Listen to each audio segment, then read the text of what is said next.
dearest and gentle reader.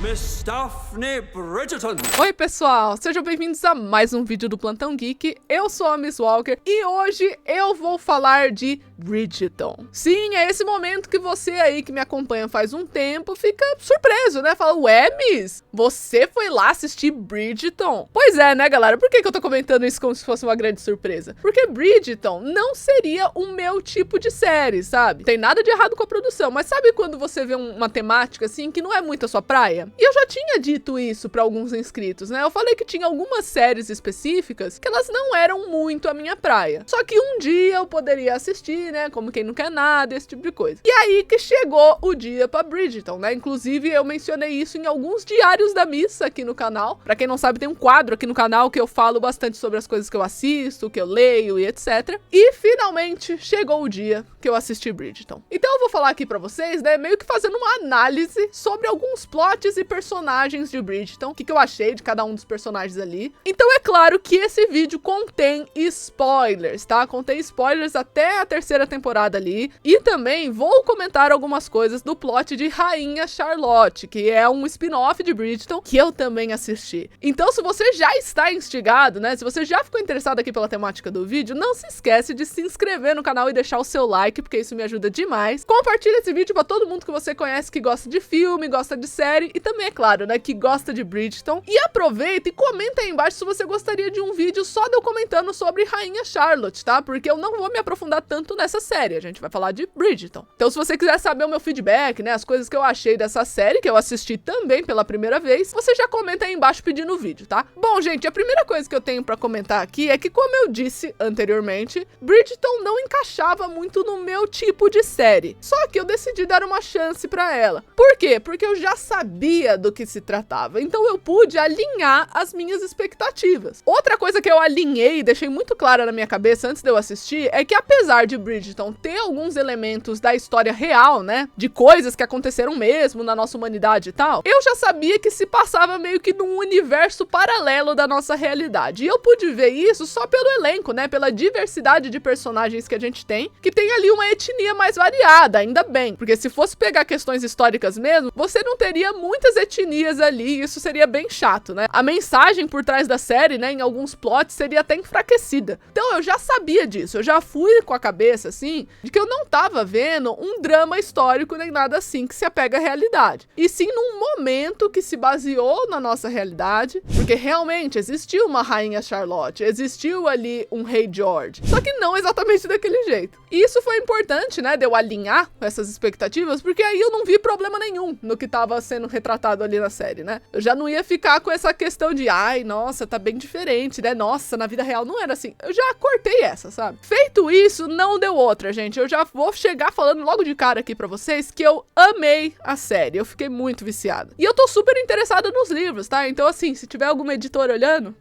um beijo pra vocês, sabe? Eu leio rápido. Se vocês quiserem, de repente, me mandar um box de Bridgerton, eu estou interessada. E com isso, né, vocês já podem ter em conta que eu vou comentar das coisas aqui como uma pessoa que não leu o material original. Então não tem como eu fazer comparações de adaptação, se foi boa adaptação, se foi legal, o que fizeram com tal plot, com tal personagem. Não tem como eu saber disso, porque eu não li, tá? Então eu vou começar aqui com a impressão que eu tive de alguns personagens. E no meio disso a gente vai falando de plots, né? Iniciando aqui com a matriarca da família, né? Violet Bridgerton. Eu acho que eu só comecei a ter opiniões mais fortes sobre a Violet a partir da segunda temporada, porque no começo era tipo, ah, beleza, uma mulher que o ponto dela ali é casar os filhos e beleza. E aí na segunda você começa a aprofundar um pouquinho essa questão da Violet, né? Os desejos dela e esse tipo de coisa. Mas com certeza uma das coisas que eu mais acho interessante na Violet envolve também uma outra personagem, que seria a Lady Danbury. Essa amizade que as duas personagens têm, pra mim é uma coisa extremamente legal, é muito interessante e engraçado até de assistir. Eu amo as cenas que, tipo, fica uma cobrindo a outra, sabe? Que elas estão meio que acompanhando os parzinhos, né? Que elas tentam alinhar ali pra ficar junto. E aí fica, tipo, uma no andar superior e a outra no andar de baixo. Fica trocando sinais. Eu acho isso o máximo, acho muito engraçado. E como eu mencionei antes, eu assisti o spin-off de Bridgerton que tem a Violet. E assim, achei fundamental, sabe? Assistir esse spin-off pra você entender um pouquinho mais das motivações dessas duas personagens. Mas a gente vai focar na Violet agora, especificamente. Porque porque meio que prepara o terreno pra terceira temporada, né? Aquela questão dela começar a se ouvir mais, né? Os desejos dela como uma mulher viúva. Tipo, será que ela quer recomeçar a vida? Será que ela se permitiria se apaixonar de novo? Ela teve um grande amor na vida dela, né? Então será que ela tá pronta pra se permitir novamente? Isso é muito interessante. E tem tudo pra se tornar ainda mais legal ao decorrer das temporadas. Agora indo pra Agatha Danbury, né? Que seria a Lady Danbury. Aproveitando que a gente falou de Rainha Charlotte, cara, é impossível não gostar da Lady Danbury pra mim. Eu já tinha gostado dela na primeira temporada, inclusive fiquei passada porque eu achava que aquela sobrancelhinha tão característica dela era maquiagem. Aí eu descobri que não, é realmente a sobrancelha da atriz, é bem assim, fininha pra cima, parece quase um emoji, né? Mas assim, cara, eu achei muito forte a história da Lady Danbury, né? Essa questão dela ter crescido e vivido sempre em prol de outra pessoa, né? Ela nunca teve uma coisa favorita. Então as comidas favoritas dela era do pretendente dela. A cor favorita dela foi ensinada desde que ela era criança, que era a cor favorita do pretendente, né? Do marido dela, o cara que era casado ali com ela. Ela nunca se conheceu, nem se permitiu ter uma identidade. E é interessante que no spin-off de Bridgerton você justifica muito da personalidade dela, que é ser aquela pessoa importante, né? Que é você ter aquela presença. Você é a Lady Danbury, você não se apoia em nenhum título que vem ali de algum parente masculino. Você não depende deles pra ser alguém. Então fica mais curioso e mais interessante você ver essa luta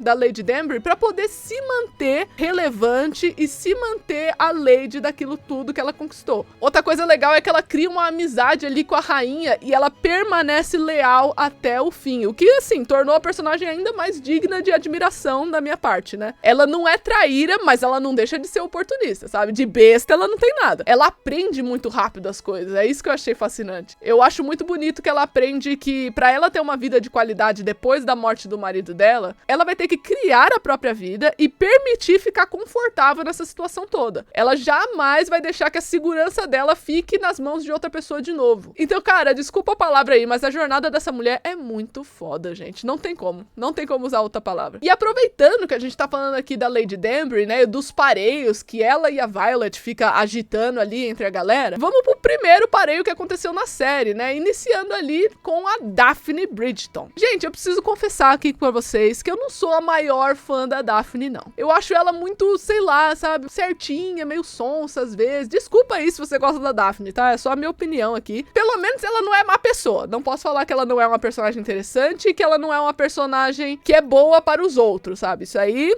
não posso falar nada. Só que ela também, essa personagem, ela tem uma responsabilidade muito grande, né? Que é apresentar ali pro leitor, pro telespectador, como é que funciona essa sociedade de Bridgerton. Então ela se apegou bastante na ideia que ela era o diamante da temporada, né? Então a Daphne, ela é tão certinha que ela pensa assim, eu tenho essa responsabilidade e eu não vou me afastar dessa responsabilidade aqui. Preciso ter pretendentes. Ela fica confortável em ser o centro das atenções, sabe? Porque ela acha que faz parte dessa função que ela tem aí de diamante da temporada. Porém, é justamente por ela ser tão certinha que tem essa dose de curiosidade muito grande que vem dela, né? Principalmente em relação a si mesma, em relação à sexualidade dela, que tem certas coisas que ela não pode fazer. E aí ela vai descobrindo gostinho por aquela coisa, sabe? E isso era extremamente mal visto na época, principalmente pra uma mulher. Então esse plot, essa parte do plot dela eu achei bem legal. E é justamente buscando um pretendente que ela acaba fazendo um acordo com o Simon, né? Que é o Duque. Por sua vez, ele tem uma história que pra mim é muito mais interessante que a da Daphne, justamente porque eu consigo entender as motivações dele, né? Ele teve um pai podre lá, né? Nascido diretamente de Chernobyl, e ele não quer trazer um certo orgulho pro pai dele, ele não quer continuar essa linhagem, né? É isso que eu quero dizer. O sonho dele era que o pai dele reconhecesse ele de alguma forma, né? Tivesse orgulho dele. Só que quando ele percebe que o pai dele nunca vai mudar e que ele vai ser extremamente babaca a vida toda, ele então promete no leito de morte ali do pai que ele não vai ter herdeiros, ele não vai ter filhos, a linhagem dele vai morrer com o Simon. Mas ao mesmo tempo, né, enquanto ele tem toda essa motivação, eu fiquei bem brava com o Duque durante a primeira temporada, porque assim, nitidamente tem aquele chove no molha com a Daphne, né, ele tava afim dela, toda aquela coisa. Só que pra mim, o que pegou foi a mentira. Tem uns momentos ali na primeira temporada que ele mente pra Daphne, descaradamente. Ele meio que faz joguinho de palavras, sabe? Aí eu fiquei tipo,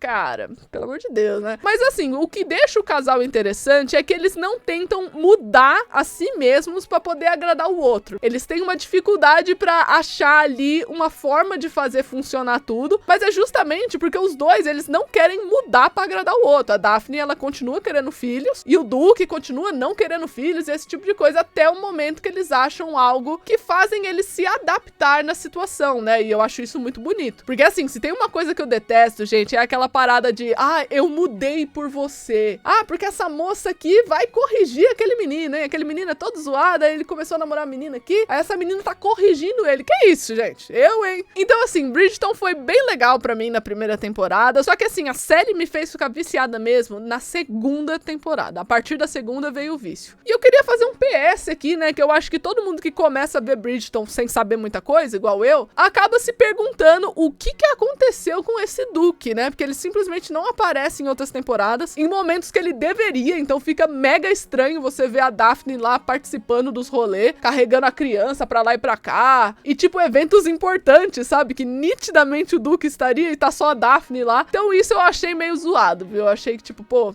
Duke simplesmente desapareceu, mas também eu fui pesquisar o porquê que isso rolou, né? Eu vi que teve umas acusações ali no set de racismo, entre outras coisas envolvendo o desenvolvimento do personagem. Então assim, teve uma série de motivos que eu encontrei ali, mas mesmo assim, cara, achei zoado, né? Fazer o quê? E falando na segunda temporada, né, o motivo que eu gostei tanto, e eu acho que foi a partir daí que eu fiquei viciada, foi justamente que o protagonismo da segunda temporada foi pro Anthony, e eu acho esse personagem muito interessante. No começo eu achava ele meio chato, eu confesso, mas assim, dá pra você perceber que tem caroço no angu, sabe? Tem algum motivo pra ele se portar daquela forma. Meio irresponsável, mas ao mesmo tempo muito pressionado pela função que ele carrega. Por que esse cara é assim? O que aconteceu, né? Era evidente que o Anthony, ele via bastante as coisas que ele fazia como um fardo, e eu tava muito curiosa pra saber mais sobre isso. E aí veio a segunda temporada com essas motivações e se tornou impossível não gostar do Anthony. Apesar de algumas controvérsias, né? Porque o cara tava tão confuso na segunda temporada, não sabendo com quem casava e esse tipo de coisa, e acabando magoando uma galera nesse caminho. Mas eu achei interessante porque nitidamente o tema da segunda temporada foi essa coisa de você ser fiel ao seu dever ou ser fiel ao seu coração. É isso que pegava bastante o Anthony. Você vai seguir o seu coração e ficar com a Kate, ou você vai ser fiel ao seu dever e às suas promessas e ficar com a Edwina, que era a irmã ali da Kate. Eu acho que esse embate desenvolveu muito o personagem dele, o que fez eu gostar bastante dele. Dava pra eu entender, sabe, essa confusão toda. E eu já deixo claro que o meu casal favorito de Bridgerton, até o momento que eu faço esse vídeo aqui, é a Kate e o Anthony. Gente, eles são incríveis. Inclusive, a Kate, que é a próxima personagem que eu vou começar a falar agora, pra mim ela é uma personagem incrível, tem uma personalidade extremamente forte e atraiu a minha atenção logo no início. Justamente porque ela, assim como o Anthony, tem esse conflito, né, entre o dever e o coração. E eu acho que é por isso que o casal funciona tão bem, justamente pela semelhança entre esses dois personagens. E eu acho fofíssimo quando ela olha pra ele e faz aquela sobrancelhinha de coitadolândia, sabe? Que ela fica meio... Eu não consigo nem replicar a sobrancelhinha dela. E eu quero fazer um PS aqui, que pra mim, a Simone Ashley, que é a atriz que faz a Kate, é uma das mulheres mais bonitas do planeta pra mim. Eu fico chocada, tá? Porque eu acho ridículo. Tem umas horas que ela passa, assim, na segunda, na terceira temporada, eu me sinto a pessoa mais feia do planeta. A mulher parece uma pintura renascentista, gente. É chocante. Kate é surreal, cara. Não tem como. Mas agora a gente vai pro meu queridíssimo Benedict. Gente, meu amorzinho Benedict. Eu acho que dos rapazes ali da família Bridgerton, ele é o meu favorito, com certeza. Ai, que homem maravilhoso, sabe, gente? Eu queria ser amiga dele. Ou esposa dele, se ele me aceitasse também. Desde o início, esse personagem tem essa coisa de não seguir muito o convencional, né? E eu preciso falar que eu sentia uma vibe meio do Vale dele, assim, sabe? Logo no início que eu falei, essa amizade com esse pintor aí tava meio assim, uma certa tensão ali rolando, sabe? Eu falei, eita, será que ele é do Vale? Mas aí até o final da primeira temporada eu falei, ok, ele é bi porque ele tem interesse em pessoas, né? Independente do gênero. O que me atraiu nesse personagem é justamente a paixão dele pela arte, né? Pela forma que ele se comunica através da arte, seja por pintura, escultura, escrita, ele consegue ler as pessoas de uma forma muito diferente. Eu acho isso muito bacana, principalmente porque ele abraça o diferente, né? Ele se aceita assim depois de muita tensão, né? Muita jornada ali que ele acaba passando. E ele não só abraça o diferente por parte dele, né? Ele abraça tudo que representa o diferente, como por exemplo, a Heloise, né? Que é uma personagem feminina que ela tem características diferentes do convencional da época, né? Já já a gente vai falar dela. Mas assim, por mais que ela represente o diferente, o Benedict tem uma relação lindíssima com ela. Inclusive, eu vi muito da minha relação com o meu irmão através do Benedict e da Heloise. Então assim, achei mega fofo. Ele é tudo, gente. Nossa, um dos melhores personagens pra mim. Outro personagem que é visto como diferente de certa forma, né, muito curioso e tal, é justamente o Colin Bridgerton, que é o próximo integrante aqui da nossa lista. Gente, eu confesso que durante a primeira temporada, eu resumia o personagem do Colin, tipo, é um cara fofo, ele é leal, ele é cavalheiro, ele é educado, trata bem as pessoas, tem princípios, sabe, toda aquela coisa, então, ele geralmente faz o que é correto, e era isso. Mas a partir da segunda temporada, quando você começa a mostrar esse lado mais curioso do Colin, né, como ele quer conhecer o mundo e como esse conhecimento vai permitir que ele se conheça também, achei isso sensacional, cara. Porque eu acredito muito nesse pensamento, sabe? Que você vai tendo experiências na vida e essas experiências vão fazendo parte da sua convicção de quem você é e esse tipo de coisa. Então o Colin nunca tinha viajado, nunca tinha tido esse tipo de experiência e antes dele se definir como pessoa, ele falou, tá, eu vou viajar, eu vou conhecer o mundo, conhecer algumas coisas antes de eu me definir como pessoa X, como pessoa Y, qual que é o meu sonho, eu preciso descobrir, sabe? Então ele é muito aberto a essa descoberta, a essa curiosidade. E pra mim, autoconhecimento, gente, é uma das coisas mais importantes da vida, assim, sabe? E é legal que a pessoa se permita ali se conhecer pra ela ter esse mundo nas mãos, digamos, né? Isso não significa que ela nunca vai errar, nem nada assim. Mas significa que a partir do erro, ela também vai tirar uma experiência que vai contribuir pra esse molde dela mesma. Isso é muito a parada do Colin, sabe? Eu acho muito legal. Inclusive, nesses erros, né, de você tentar se identificar no mundo, pode acontecer igual aconteceu com o Colin no início da terceira temporada, em que ele se viu como uma pessoa que ele não era, na verdade. Ele gostou da atenção ali que ele tava recebendo, mas não demorou muito tempo pra ele perceber que aquilo não representava ele. E toda essa parada de explorar o mundo e ser curioso e etc, faz com que ele combine bastante com outra personagem, que é a próxima da nossa lista, que é a Penélope. Porque se você for parar pra pensar, ela também tem essas características, né? Ela também conhece o mundo. Só que através dos livros, ela não sai aí pelo mundo. Só que cada livrinho ali pra Penélope representa esse universo que ela desconhece. Essa personagem aqui, ela também passa por essa jornada de autoconhecimento. Só que ela tenta suprir os desejos dela da maneira que ela pode. Então, por exemplo, vocês já pararam pra pensar, uma coisa que eu acho fascinante, assim, sobre a Penélope, é que dentro da casa dela, né, com aquela família dela, ela não é reconhecida e nem valorizada. Só que ela conhece os livros, ela conhece algumas experiências através dessa leitura dela e ela sabe o quanto faz bem pra uma pessoa, né? Você ser valorizado, você ser reconhecido como quem você é, do jeitinho que você é e esse tipo de coisa. Só que ela não tem isso na casa dela. E ela também não tem isso da sociedade. Já que ali na terceira temporada, por exemplo, tá sendo o terceiro ano seguido dela de debutante e ela não consegue arrumar um marido, ela não consegue ter uma atenção pra isso. Até que chega um ponto que ela meio que desiste, sabe? Ela fica, tá bom, eu tô aqui participando, mas é só de praxe, sabe? Eu tô desinteressada. Até a terceira temporada. E a partir desse sentimento, né, desse desejo de se sentir valorizada, reconhecida, de ter um poder nessa voz dela, ela cria esse alter ego da Lady Whistledown, né, que é aquele pseudônimo que ela usa pra escrever o jornalzinho de fofocas de Bridgerton. Todo mundo pra ler a Lady Whistledown. Ela define muitas coisas, na verdade. Qualquer bailinho que acontece em Bridgerton, o pessoal, Lady Whistledown vai escrever sobre isso. Chegou até na rainha, sabe? A rainha vê na Lady Whistledown, que é esse pseudônimo da Penélope, uma concorrente, sabe? Uma pessoa que ela precisa superar. Então, assim, se você for parar pra pensar, a Penélope bate de frente com a rainha. Esse é o nível de importância que ela conseguiu a partir desse alter ego dela. Ela tem a autoridade e a validação que ela tanto deseja. Só que ela fez isso da maneira que ela pôde, né? E é justamente por ser tão diferente que a Penélope também faz amizade com quem é diferente. Como, por exemplo, a Heloise, que a gente já citou aqui, a Madame Delacroix, que é uma mulher, assim, que ela tá sozinha ali, criando os vestidos, tocando o negócio dela. O próprio Colin, que a gente mencionou aqui. Eu gosto bastante ali do casal Colin e Penélope, principalmente porque eles passaram daquele negócio de amigos para namorados, sabe? Friends to lovers. E eu acho muito linda a lealdade que a Penélope tem com a Heloise, sabe? Aquele BO que aconteceu entre as duas, que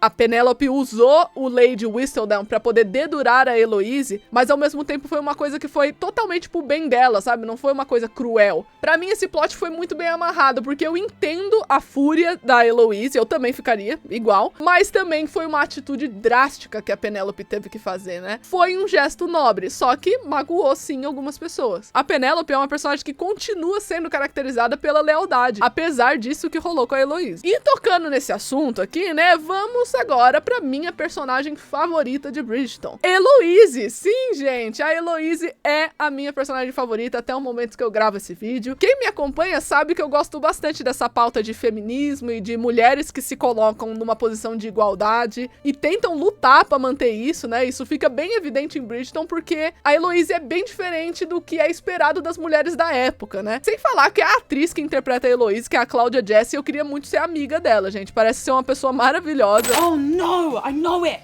Right, it'll cost you everything, leave you nothing. Who am I talking to? I'm referring to someone over here who doesn't exist! Violet Bridgerton? No, unfortunately not. You were no help.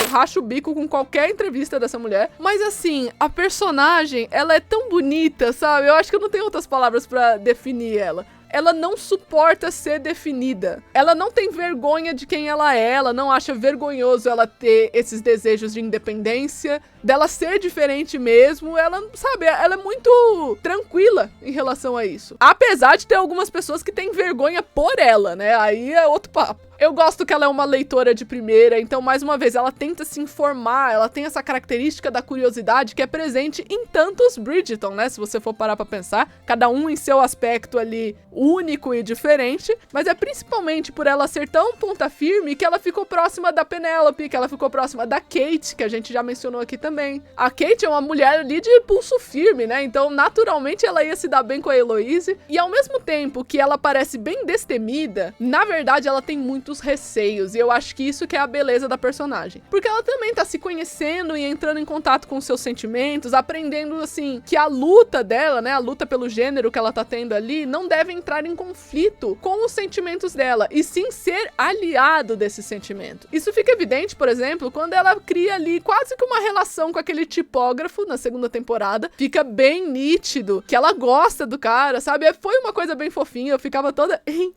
Só que isso também traz uma confusão muito grande, porque ela tava ali com um propósito de saber quem era Lady Whistledown, e ela tá fazendo um trabalho detetivesco, ela tem um objetivo. Então ela via também bastante essa questão de sentimento como se fosse um obstáculo para as metas dela. E aí o que a gente precisa fazer aqui com a personagem, né? Ela precisa se conhecer. É isso que falta, sabe? Ela dá uma abertura pra ela ver o que faz bem pra ela, o que não faz bem, como é que você adapta a sua vida e meio que junta as duas coisas, assim, que você quer na sua vida, como você faz esses elementos trabalharem juntos dentro de si, porque ela fica com aquela parada, né, de, ah não, eu vou ali falar com o tipógrafo porque eu quero saber a opinião dele desse livro aqui, que eu acho que vai me ajudar no trabalho detetivesco. Sendo que não, filha, você pode querer ir lá porque você gosta do cara, porque você acha legal a companhia dele, a conversa dele, mas na cabeça dela era um absurdo, entendeu? Porque entrava em conflito ali com as coisas que ela acredita. Mas isso é natural pro crescimento da personagem, ela vai aprendendo aos poucos mesmo, e você vê esse plot de autoconhecimento dela até presente na terceira temporada, né? A gente vê ali como ela fica extremamente infeliz, tentando encaixar em personalidades que não são dela. Só que a Heloise,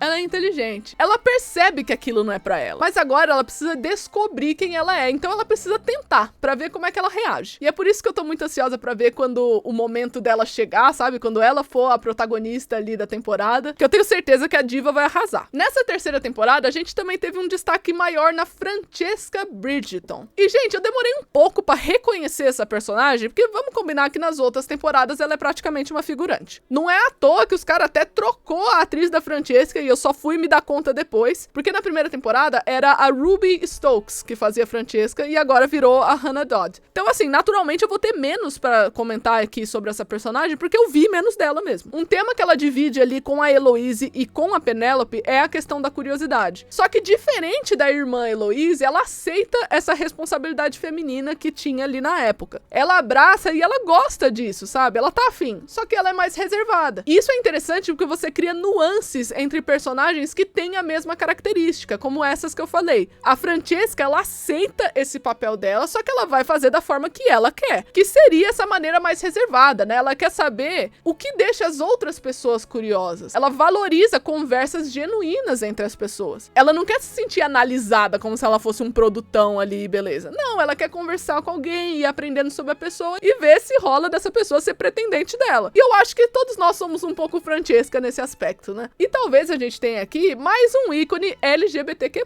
Porque no final da temporada a Francesca encontra uma moça lá, que a bichinha ela até esqueceu o próprio nome quando ela tava falando com a moça, sabe? Eu dei risadas genuínas nessa cena, eu falei, eita nós! E isso, inclusive, eu fiquei sabendo que deu um bafafá por parte do público, né? Principalmente o público leitor ali de Bridgerton. Mas como eu disse, eu não li, eu não vou entrar nesse mérito, eu não vou dar opinião nenhuma sobre isso, gente. E outra personagem que eu acho que vale a pena a gente comentar, que ela é bem ligeira e tem umas coisas muito interessantes na narrativa, apesar dela não ser assim tão falada, digamos, é a Lady Featherington, que é a mãe da Penélope. Ela também tem outras duas filhas que eu, sinceramente, não me lembro do nome dessas duas personagens, porque na minha cabeça, eu chamo elas de Anastácia e Drizella, porque elas parecem as irmãs da Cinderela ali. E no começo, a Lady Featherington parecia muito um tipo de mãe assim, sabe? Tipo, ah, beleza, é mais uma mãe casamenteira e joia. Só que aos poucos, a gente vai vendo que essa mulher é inteligente, hein? Ela é sagaz. Os caras enganam ela e ela engana os caras muito pior. Ela é trapaceira, sabe? É engraçado ver as maracutaias que ela faz. Mas o que é interessante pra mim nessa personagem é que ela tem essa característica, igual as outras ali, viúvas de Bridgerton, que é o que eu preciso fazer pra sobreviver e pra garantir uma vida boa aqui pros meus filhos. A diferença dessa Lady Featherington com as outras viúvas é que ela não se preocupa, não se incomoda nem um pouco de ser pilantra.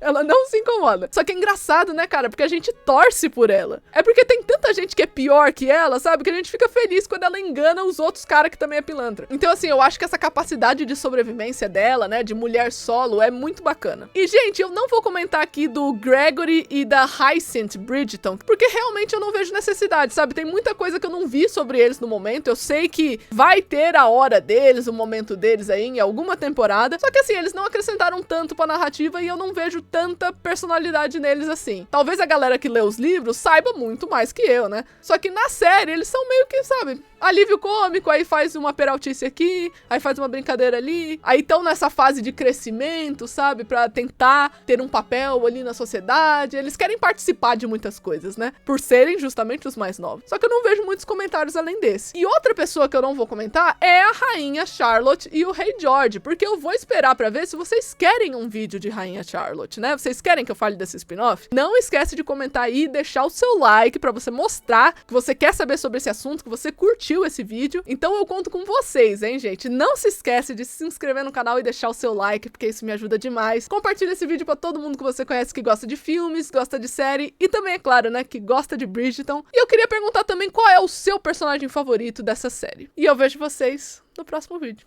Tchau!